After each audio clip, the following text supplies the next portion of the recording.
Bien, amados hermanos, pues llegamos al capítulo 1, estaremos viendo el versículo 1 hasta el versículo 4,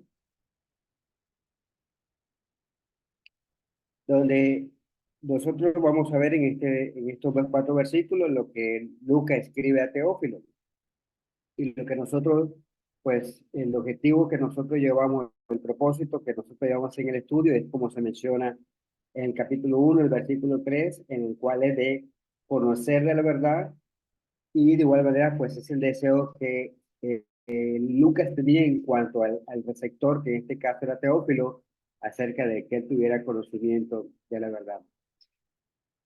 Nosotros, ¿qué encontramos? En el prefacio de Lucas, pues nosotros vemos, o Lucas, digámosle así, se revela como historiador. Cuando decimos que se describe como historiador, pues vemos de énfasis de lleno que Lucas comienza a indicar cuáles fueron los materiales fuentes a los cuales ha tenido acceso y de igual manera pues vemos los métodos que sigue.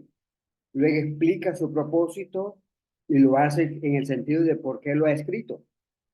Y desde la perspectiva humana pues vemos que tenía ambos tipos de materiales, relatos escritos de la vida de Cristo e informes orales de parte de aquellos que fueron testigos oculares acerca de los acontecimientos de su vida, de la vida o la vida de Jesús. Notamos entonces que si nosotros hacemos una lectura imparcial de lo que vemos en Lucas capítulo 1, del verso 1 al 4, notamos entonces que eh, vemos que Lucas no está diciendo en un momento, yo lo haré mejor que ellos. Lo que vemos entonces en estos versículos es que Lucas dice, yo también me daré a la tarea de escribir un relato de estas cosas, como notamos en el versículo 13, en el cual dice, me ha parecido a mí.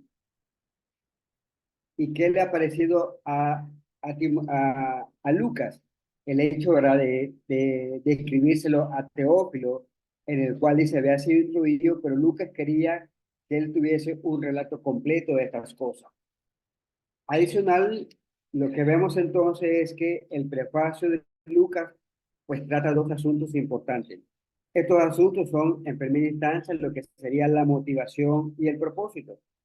Y en cuanto a la motivación, tan importantes son los sucesos respecto a Jesús que Lucas menciona que muchos ya han puesto manos a la obra para reunir en un relato los informes acerca del acontecimiento y lo que notamos en el capítulo 1, el versículo 1, en el cual dice, por cuanto muchos han tratado de poner en orden y escribir una historia de las cosas entre nosotros que son muy ciertas, lo que dice el versículo 1. A la misma vez, Lucas menciona de que habían testigos oculares, a los cuales dice nos habían hecho llegar estos informes. Miren lo que dice el versículo 2, tal como nos la dieron a conocer los que desde el principio fueron testigos oculares y ministros de la palabra, en el cual el versículo 3 menciona, yo Lucas he investigado cabalmente todos estos asuntos de manera muy diligente.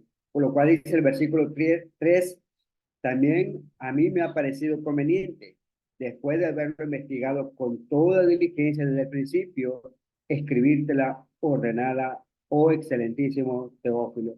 Y el propósito que nosotros notamos en el versículo 4, en el cual se menciona diciendo, así preparado, yo Lucas escribo este evangelio para que tú, Teófilo, y otros como tú, pues puedan conocer la verdad exactamente en cuanto a las cosas en las cuales ya se ha recibido alguna instrucción.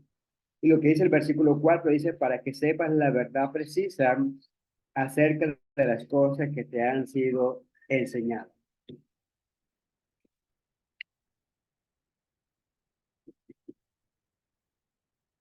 Déjeme. Ok. Entrando de lleno al estudio, al cuerpo del estudio, pues tenemos aquí lo que sería la referencia a los relatos previos sobre la vida de Jesús. En el versículo 1, verso 1 y versículo 2, lo que vemos es algunos asuntos que ya habían sido cumplidos entre nosotros. El libro de Hechos, como también vemos que Lucas también fue a quien escribió dirigido a Teófilo, pues Lucas da su propia declaración sobre el contenido de la primera carta. Y lo que vemos en el capítulo 1 de Hechos, el verso 1 y el versículo 2 diciendo, todo lo que Jesús comenzó a hacer y enseñar hasta el día en que fue recibido arriba, después que había dado mandamiento, dado por mandamiento, perdón, después de que había dado mandamiento por el Espíritu a los apóstoles que había escogido. Lo que notamos entonces dice que registró los hechos históricos de haber investigado de manera muy cuidadosa acerca de todos estos eventos.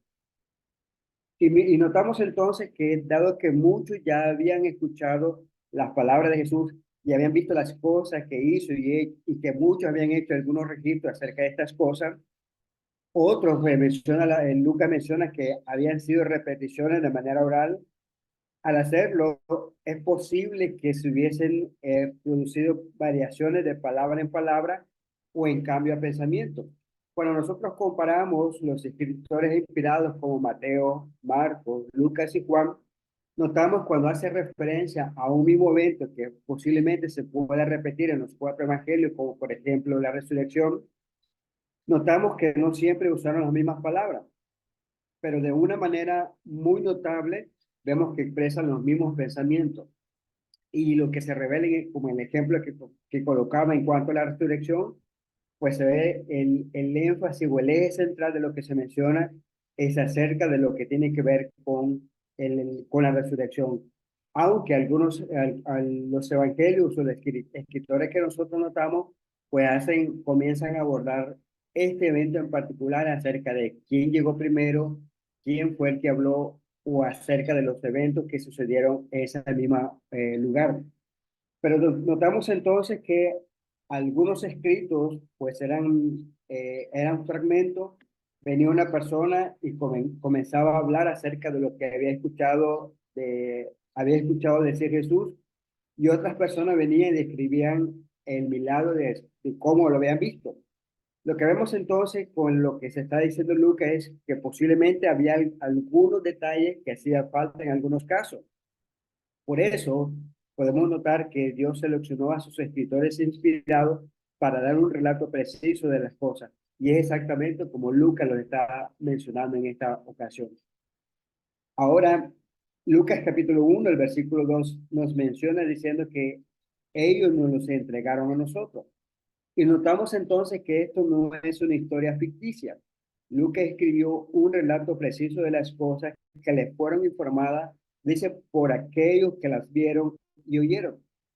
Si nosotros hacemos una comparación de los cuatro evangelios, notamos que solamente Mateo y Juan eran apóstoles quienes habían oído de las cosas a las cuales ellos estaban escribiendo. Marco posiblemente pudo haber escuchado y muchos se dicen, ¿verdad?, que fue el escuchar de la predicación del apóstol Pedro que Marcos escribió su evangelio. Pero en el caso de Lucas, Lucas no tuvo ese privilegio.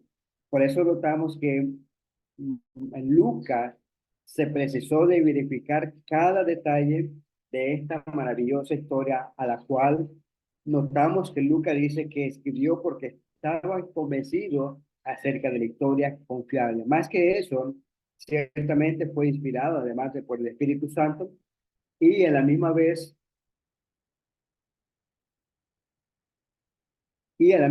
como en su momento fue el apóstol Pablo, y fácilmente podía haber recibido este poder mediante la imposición de las manos de algún otro apóstol, como lo notamos en Hechos capítulo 14, del evento que se registra en estos pasajes, en el cual dice el versículo 14, cuando los apóstoles que estaban en Jerusalén oyeron que Samaria había recibido la palabra de Dios, les enviaron a Pedro y a Juan, quienes descendieron y oraron por ellos para que recibieran el Espíritu Santo, porque todavía no había porque no había descendido el Espíritu Santo sobre ninguno de ellos, solo habían sido bautizados en el nombre del Señor Jesús.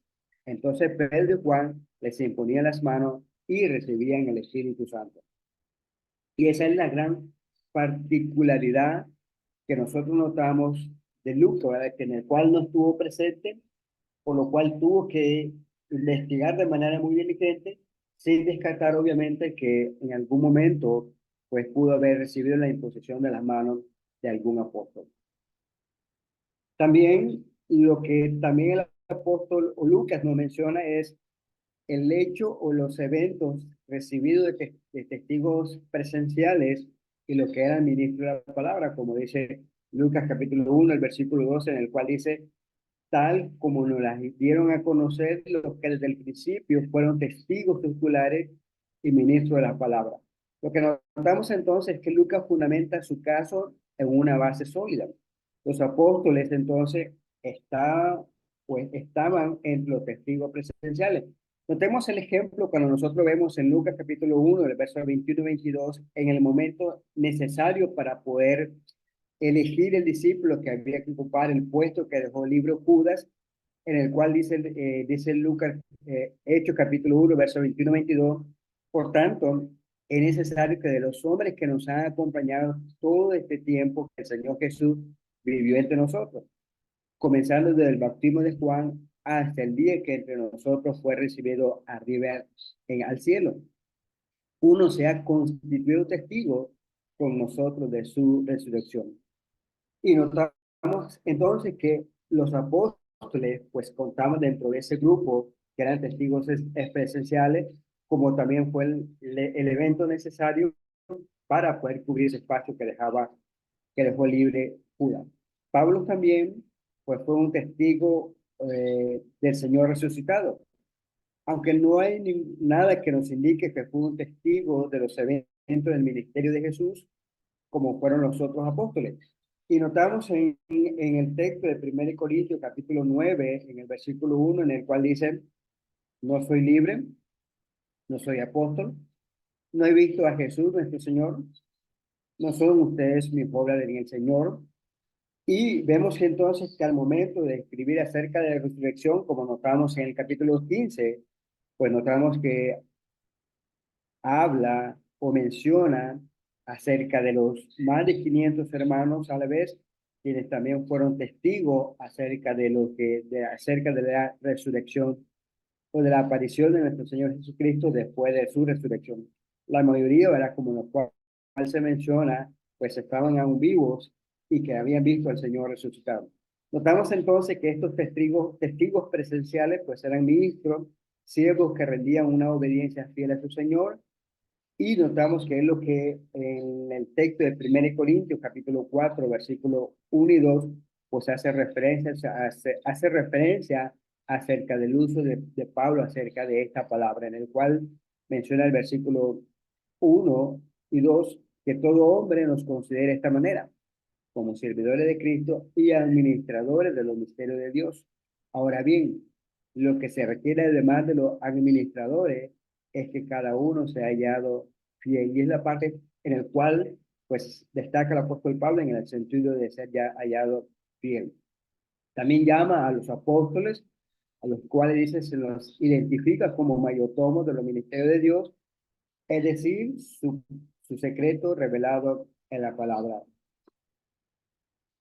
Notamos también que Lucas explica la razón de la escritura que me hace referencia a lo que se dice desde el principio.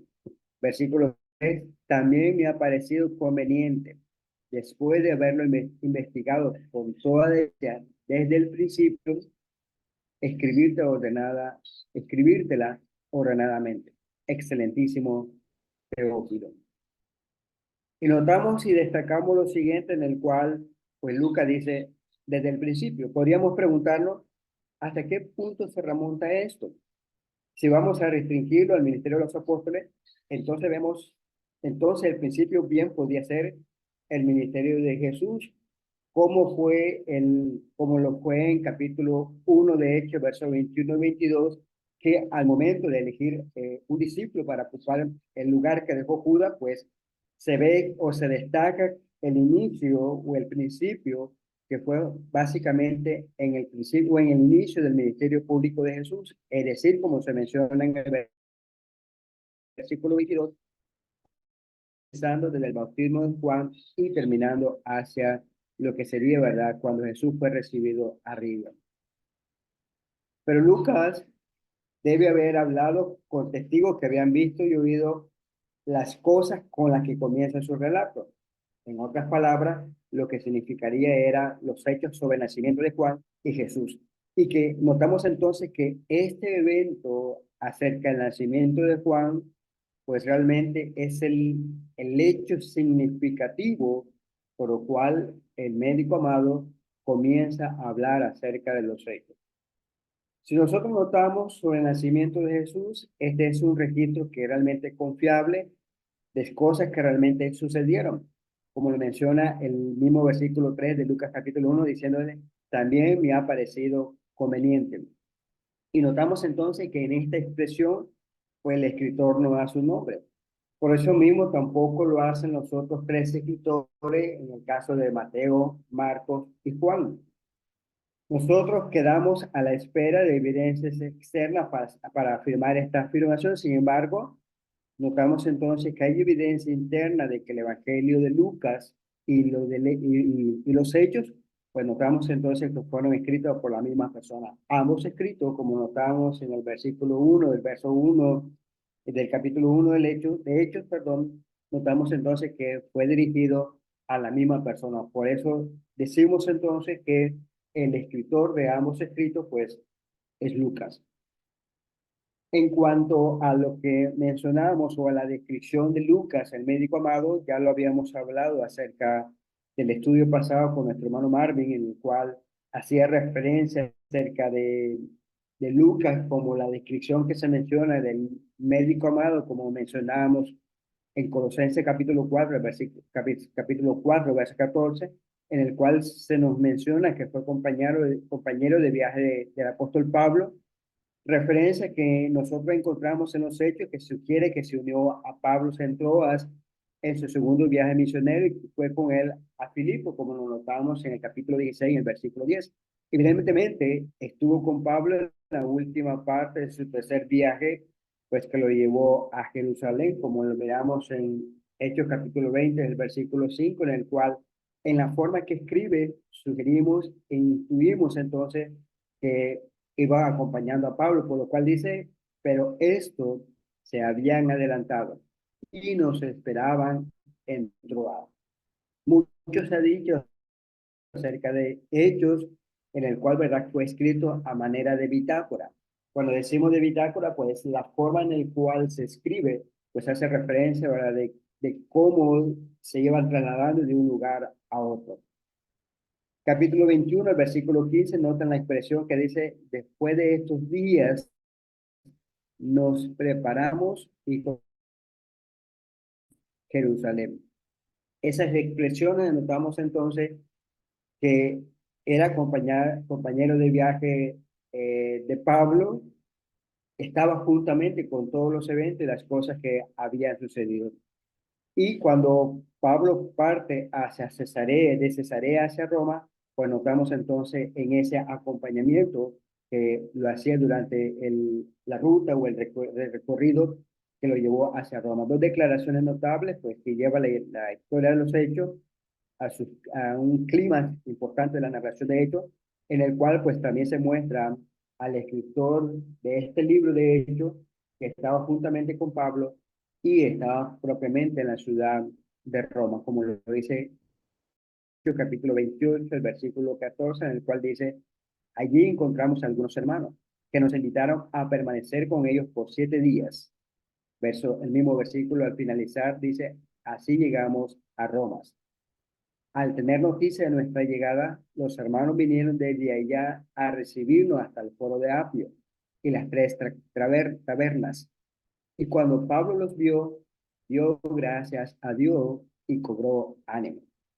Lo que notamos entonces es la asociación de Lucas con Pablo en estos viajes que arroja luz sobre el posible momento en el cual durante el cual el Lucas pues se investigó acerca de los eventos en el cual se registra en el Evangelio según Lucas. El tiempo que pasaron en Jerusalén y su larga estadía de prisión de Pablo en Cesarea, como lo miramos en Hechos 20-27, podría haberle dado tiempo para que Lucas pudiese investigar las fuentes de los informes contados por aquellos que habían visto y oído las cosas que él debía de escribir y por ende pues llevársela a, o enviársela a Teófilo. Notamos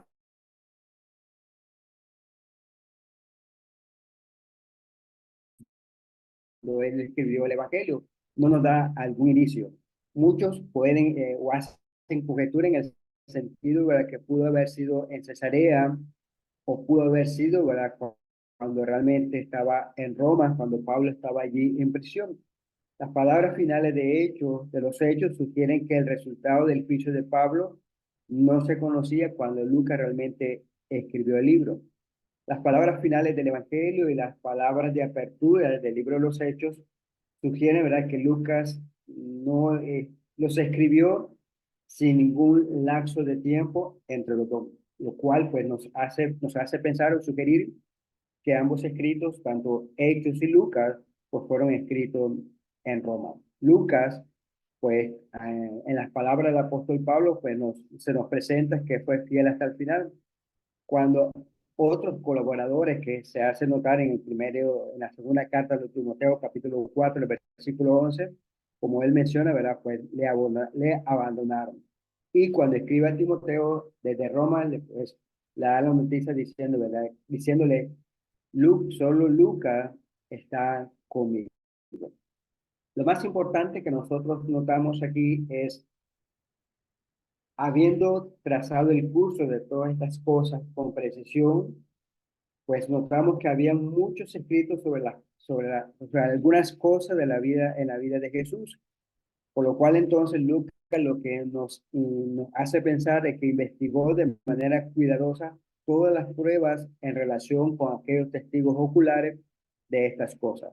Los que escribió también bajo la inspiración del Espíritu Santo, pues notamos también que es confiable. Cuando hablamos acerca de referencias de lo que se menciona en Lucas capítulo 1, el versículo 3, en el cual dice desde el principio, cuando leemos la Nueva Biblia de las Américas, pues dice desde el principio, la Reina Valera en 1960 dice, sugiere desde su origen.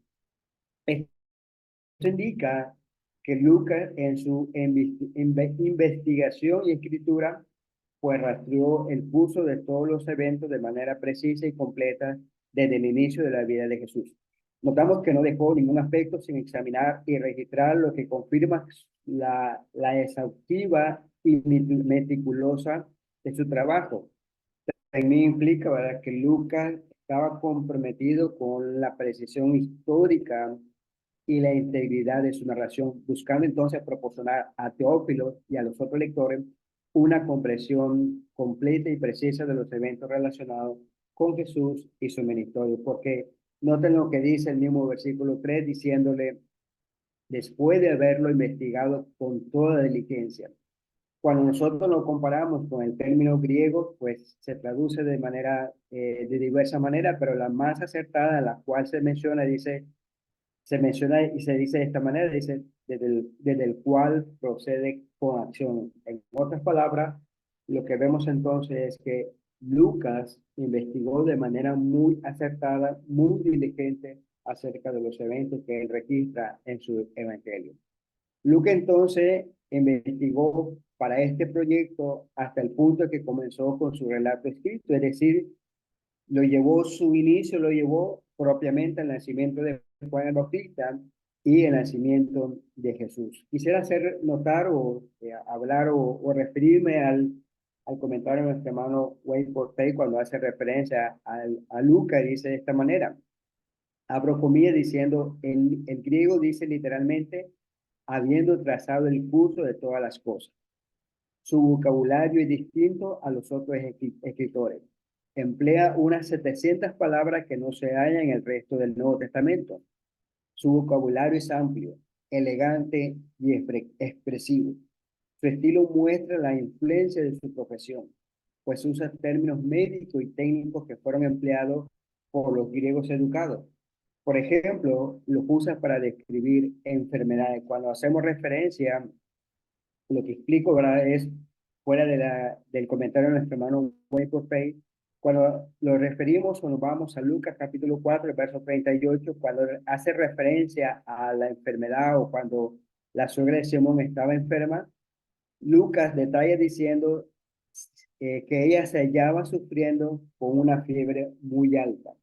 Cuando vemos o revisamos en Lucas capítulo 11, el versículo 20, cuando Lucas 16:20, cuando Lucas habla acerca de Lázaro, pues lo menciona y lo describe de esta manera, que se tiraba en el suelo a su puerto, a su puerta, cubierto de llaga. Vuelvo una vez más a referirme al comentario de nuestro hermano Way diciendo, y también en el proverbio, que es más fácil que un camello pase por el ojo de una aguja, como lo que vemos en la cita de Lucas capítulo 18, el versículo 25, se emplea entonces para la palabra aguja quirúrgica, pues se emplea la palabra griega, ¿verdad? Que hace referencia a este instrumento médico. Cierro comillas del comentario de nuestro hermano Wade. Obviamente este punto lo contábamos en el estudio pasado y obviamente en nuestro idioma español, pues vemos que se utiliza la misma palabra aguja y es muy genérica, ¿verdad? Porque se utiliza tanto para la aguja para coser como para la aguja que se utiliza en el hospital, que sería la quirúrgica. Pero cuando nos referimos a la palabra griega, cuando hace referencia, pues Lucas utilizó precisamente esa palabra griega que hace referencia a la aguja quirúrgica, en otras palabras, haciendo más preciso o más elegante el relato de Lucas en cuanto a la expresión o al uso de la palabra para escribir su evangelio. Nosotros podemos preguntarnos por qué no Lucas comenzó en el mismo punto en el cual Mateo presenta su relato de la vida de Jesús. Por un lado vemos que cuando Mateo escribe, pues evidentemente escribe para los judíos.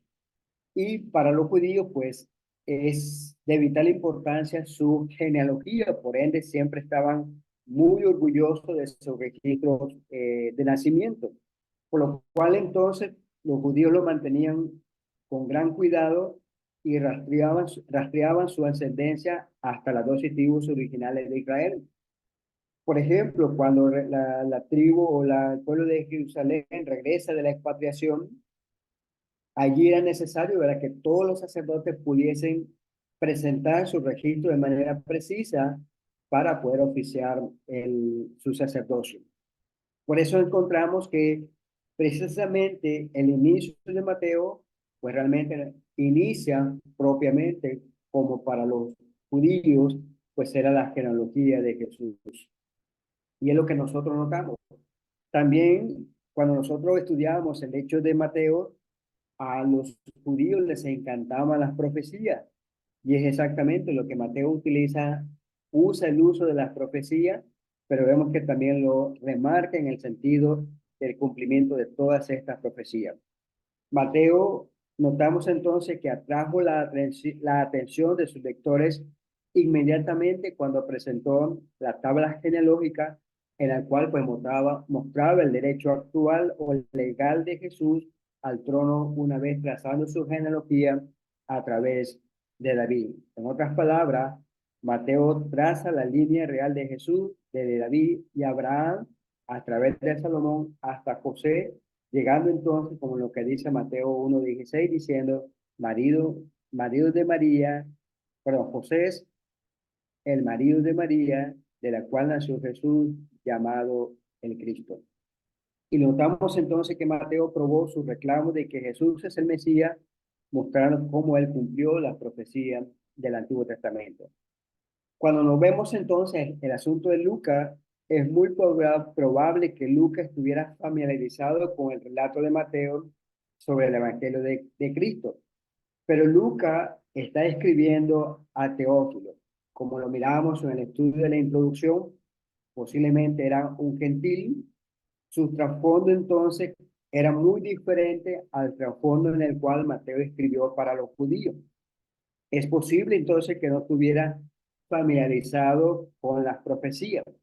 Por lo cual entonces vemos que Lucas pensó que era mejor poner la genealogía de Jesús después del relato del nacimiento y el bautismo de Jesús. En otras palabras, dio a Teófilo evidencia de que Jesús, en primera instancia, diciéndole que era hijo de Dios antes de trazar su línea sanguínea o la línea genealógica a través de Natán, hijo de David, hasta Adán, hijo de Dios. Pero podemos preguntarnos otra cosa. ¿Por qué no llegó hasta el punto en que Juan comienza su relato de la palabra que se hizo carne y se reveló al Padre?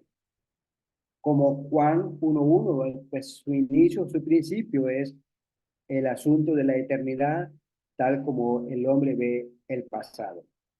Por lo cual, notamos que tanto Mateo y Lucas dan los detalles completos, pero el propósito de Lucas, amados hermanos, era escribir sobre las cosas que habían sido informadas por testigos oculares y que él había examinado de manera muy cuidadosa para que Teófilo pudiera estar completamente seguro de que Jesús es el Hijo de Dios y el Hijo de hombre, pero realmente lo más importante de la idea que quiere transmitir Lucas a Teófilo es que realmente es Hijo de Dios, Hijo del hombre, Hijo, realmente es Dios y realmente es hombre.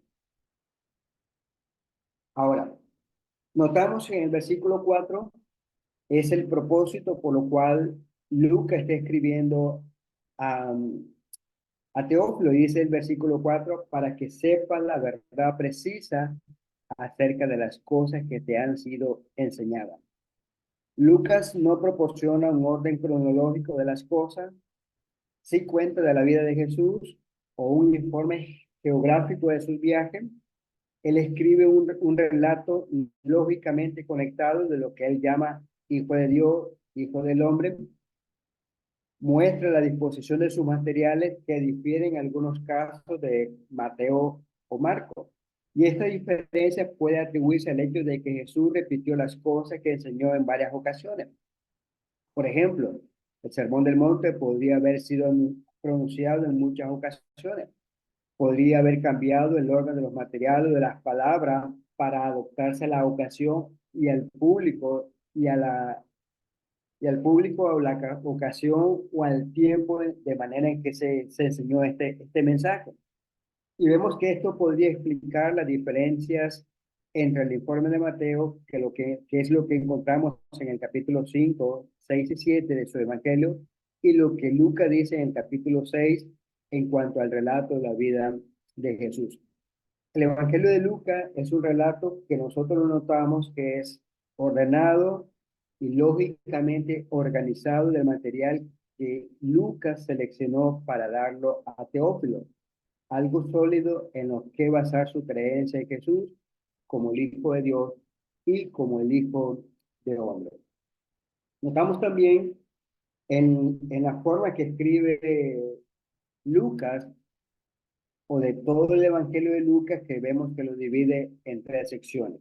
Quisiera hablar de ellas de manera muy rápida, dado ¿verdad? Que cada hermano pues, va a ir enseñando pues, cada capítulo. La primera sección que nosotros notamos, y es lo que Lucas trata de presentarle a Teófilo, pues muestra la evidencia de cómo Jesús es el Hijo de Dios y el Hijo del Hombre, que es lo que nosotros notamos del capítulo 1, del versículo 5, hasta el capítulo 4, del versículo 13, donde Lucas comienza con la narrativa del nacimiento, continúa a través de los relatos del bautismo, la tentación de Jesús, y la segunda y más grande sección que nosotros notamos en Lucas, pues habla sobre el ministerio de la enseñanza y la sanación de Jesús, que notamos del capítulo 4, versículo 14, hasta llegar al capítulo 21, el versículo 38, en el cual notamos que se presenta el ministerio en Galilea, el ministerio de Jesús en el camino a Jerusalén, que incluye el ministerio de Perea, y los eventos finales que nosotros notamos que fueron los que ocurrieron en Jerusalén. Y la tercera sección que nosotros notamos en el libro de Lucas, pues habla o se centra básicamente en la crucifixión y resurrección. Cuenta sobre el arresto, sobre el juicio, la resurrección y el entierro, y su resurrección y las apariciones y ascensiones que nosotros notamos en el último capítulo de Lucas hasta llegar al capítulo 53. Notamos también que Lucas, o hablando un poco más acerca de lo que sería Teófilo, no entrando mucho a mucha descripción, porque ya nuestro hermano Marvin pues ya lo trató en la introducción, pero no olvidando de que Lucas se dirige de manera muy respetuosa a Teófilo diciéndole, oh excelentísimo Teófilo. Y esto nos da la pregunta acerca de quién era Teófilo. Su nombre sugiere que era un gentil, que significa amigo de Dios o uno a quien a Dios amaba. Y este título de excelentísimo, pues sugiere que era un rango oficial o un hombre que tenía cierta importancia en esa época, como nosotros lo notamos en Hechos capítulo 23, en el versículo 26, cuando Pablo se está dirigiendo y dice el versículo 26, Claudia Licia, al excelentísimo gobernador Félix, salud. Capítulo 24, el versículo 3, en el cual menciona diciéndole, reconocemos esto con profunda gratitud, oh excelentísimo eh, Teófilo. Hechos 26, 25 también, cuando Pablo le respondió, no estoy loco, excelentísimo Festo, sino que hablo palabra de verdad y cordura. Lo que notamos en estos tres versículos se puede ver el uso de la palabra excelentísimo, en el cual se hace registro acerca de estas personas que tenían un rango, una posición de respeto, el cual las personas que se dirigían a estas personas en autoridad, pues utilizaban la expresión dirigiéndose a ellos como excelentísimo. El hecho de que Lucas pues diga o que había sido instruido en estos asuntos o que estaba escribiendo, pues algunos hermanos, algunos comentaristas, ¿verdad? Sugiere de que Lucas pues era un cristiano y que en cierto sentido pues dice que dudaba acerca de la información que se le estaba llegando, y por ende, ¿verdad? Uno de los que menciona, ¿verdad? Pues decían es que para que su conocimiento acerca de Cristo realmente fuese algo muy sólido y que él llegase a comprender sobre la naturaleza de quién era Jesús. Hay muchos cuestionamientos, pero no vamos a entrar a lo que acerca de quién era Teófilo, únicamente lo que sí que nos gustaría notar o mostrar es el propósito de Lucas, en el cual se establece, como ya lo habíamos dicho en el versículo 1, el verso 4, acerca de que lo hace y recibe la amplificación adicional por el mismo libro, en el cual se puede decir de que el propósito que nota Lucas es en cuanto al propósito mencionado, en el cual pues tenía un propósito inmediato. Este propósito inmediato pues era poner en las manos de Teófilo un escrito, un relato relacionado con Jesús, en el cual, ¿verdad? Pues tuviese de manera clara acerca de lo que se mencionaba. Ya habíamos dicho, ¿verdad? Si era creyente, pues el propósito de Lucas pues era fortalecer su fe. Es algo en el cual pues Lucas no lo dice. Por otra parte, si el destinatario había sido una persona que solamente estaba interesado o estaba sí interesado, ¿verdad? Para no decir nada más, pues vamos entonces que el propósito de Lucas en un propósito inmediato será conducirlo a una decisión para que su corazón y mente y voluntad pudiese rendirse a Cristo como su Mesías, y que realmente pudiese estar muy seguro, muy, muy seguro, ¿verdad? Como decíamos, que estuviese muy claro acerca de lo que era Jesús a través de los relato que Lucas estaba escribiendo. Un propósito también intermedio pues era instruir al investigador serio a fortalecer la fe de los creyentes, especialmente aquellos que se habían reunido, que estaban reuniéndose en el mundo romano de habla griega, los convertidos del paganismo, en el cual pues Lucas tenía ese propósito de escribirle a los griegos. Y un propósito final pues era alcanzar a todas las naciones, incluyendo a los samaritanos. Y es lo que nuestro hermano Marvin, pues en la introducción decía, ¿verdad? Que Lucas es universal. Y es exactamente, ¿verdad? Lo que nosotros notamos en el sentido de que Lucas se presenta en una ampliación, en un relato sumamente muy amplio, en el sentido de que orientados hacia los samaritanos, dando énfasis a las mujeres, dando énfasis a aquellos que eran vulnerables, a aquellos que eran marginados, a aquellos que realmente, pues, que realmente necesitaban que este mensaje y que esta orientación pues llegase hacia ellos. A manera de conclusión de este estudio, notamos lo siguiente para poder cerrar estos primeros versículos. Notamos que el Evangelio de Lucas pues es universal. En el libro de Lucas pues encontramos el hecho de que los gentiles se ponen a menudo en una luz favorable, y es el propósito en el cual pues Lucas quiere mostrarnos aquí. El Evangelio de Lucas es el más interesado en los roles de las mujeres, de los niños y los marginados sociales, y es exactamente, ¿verdad?, como lo miramos en la introducción y como lo que estaba diciendo inicialmente. Por eso notamos la parábola, como miramos el relato de Lázaro, que era algo en el cual padecer de una enfermedad como lo era la lepra, pues significaba ser marginado propiamente de su familia, marginado de la sociedad.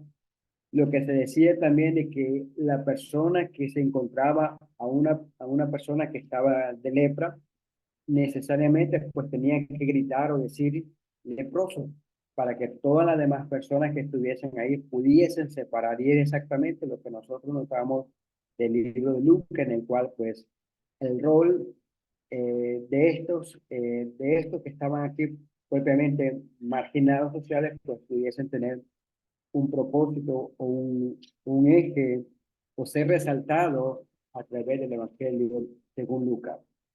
También notamos que el Evangelio de Lucas, el más interesado, pues es en la oración.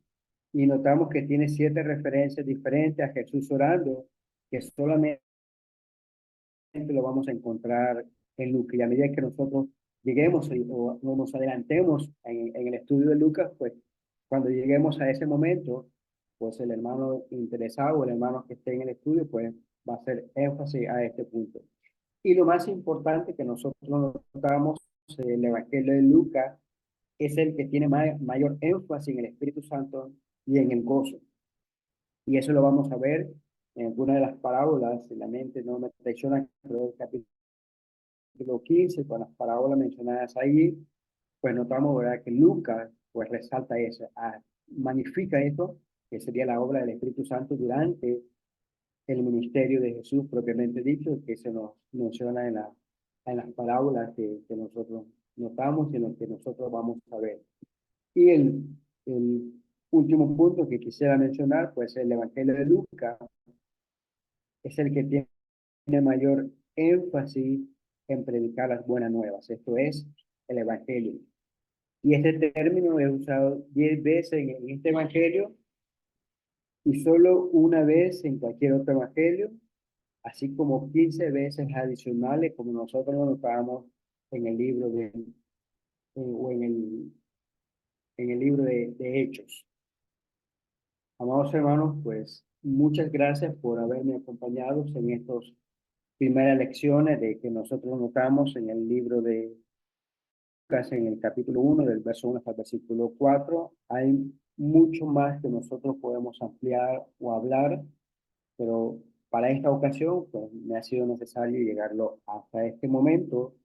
Gracias por su fina atención, gracias por haberme acompañado, y que el Señor le bendiga y les guarde.